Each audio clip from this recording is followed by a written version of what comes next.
साथियों को नमस्कार। दोस्तों, आज बातचीत का विषय थोड़ा अलग है।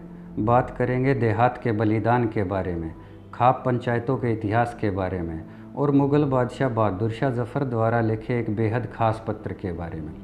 दोस्तों, खाप पंचायतों का इतिहास रामायण और महाभारत से भी पुराना रहा है। हर प्राचीन ग्रंथ में खाप पंचायतों का जिक्र किसी न किसी रूप में मिल ही जाता है। इतने पुराने समय से खाप पंचायतों ने न सिर्फ अपना वजूद बचा कर रखा है, बल्कि सामाजिक, राजनीतिक, न्यायिक और सैनिक दृष्टि से बहुत अहम भूमिका निभाई है। वो बात अलग है कि खाप पंचायतों को, उनके बलिदानों को इतिहास में वो स्थान नहीं मिला जो उन्हें मिलना चाहिए।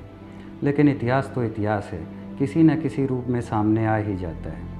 आजकल के भारत में भी अपने आप को आधुनिक कहने वाले लोग खाप पंचायतों को खूब बदनाम करते हैं, यहाँ तक कि उन्हें तालिबानी तक कहा जाता है। लेकिन भारतवर्ष को अच्छी तरह जानने और समझने वाले लोगों को खाप पंचायतों के इतिहास, वर्तमान और भविष्य के महत्व का भलीभांति ज्ञान है।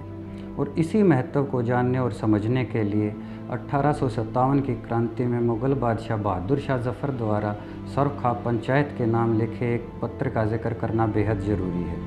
दोस्तों, 1857 की क्रांति में देश के समस्त क्रांतिकारियों ने मुग़ल बादशाह को अपना नेता मानकर अंग्रेज़ों के खिलाफ क्रांति का बिगुल बुझाया। मुग़ल बादशाह बहादुर शाह ज़फ़र अपने तजुर्बे के आधार पर खाप पंचायतों की ताकत और शक्ति को भली भांति जानता था। अतः मुग़ल बादशाह ने सर्व खाप पंचायत के नाम एक पत्र लिखा जो इस प्रकार है। सर्व खाप पंचायत के नेताओं, अपने जवानों और पहलवानों को लेकर फिरंगियों पर टूट पड़ो।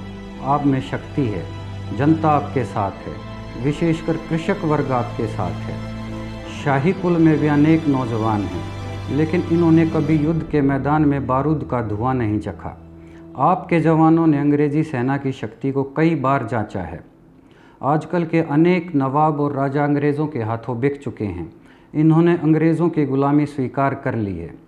लेकिन आप पर देश को और मुझे भरोसा है। एक बार फिरंगियों को बाहर निकालने के बाद एक दरबार सजाया जाए और राजकाज स्वयं पंचायतें संभालें। इसमें मुझे कोई उज़र नहीं होगा। दोस्तों, ये तो एक पत्र है। इस तरह के अनेकों पत्र अलग अलग शासकों द्वारा अलग अलग समय पर सर्व खाप पंचायत के नाम लिखे गए थे। 1857 की क्रांति में भी खाप पंचायतों के आह्वान पर बड़ी संख्या में देहाती नौजवानों ने क्रांति में भाग लिया। आधुनिक हरियाणा का तो ऐसा कोई स्थान नहीं था जहां बंदूकों और संगीनों की आवाज़ ना सुनाई देती हो। लेकिन अंग्रेज़ों ने गद्दार नवाबों के दम पर, आधुनिक हथियारों के दम पर क्रांति को दबा दिया, जिसकी भारी कीमत खाप के नेताओं को, चौधरियों को चुकानी पड़ी। अनेकों को पेड़ों से लटकाकर फांसी दी गई, संपत्तियां जब्त की गई, आजीवन कारावास की सज़ा दी गई।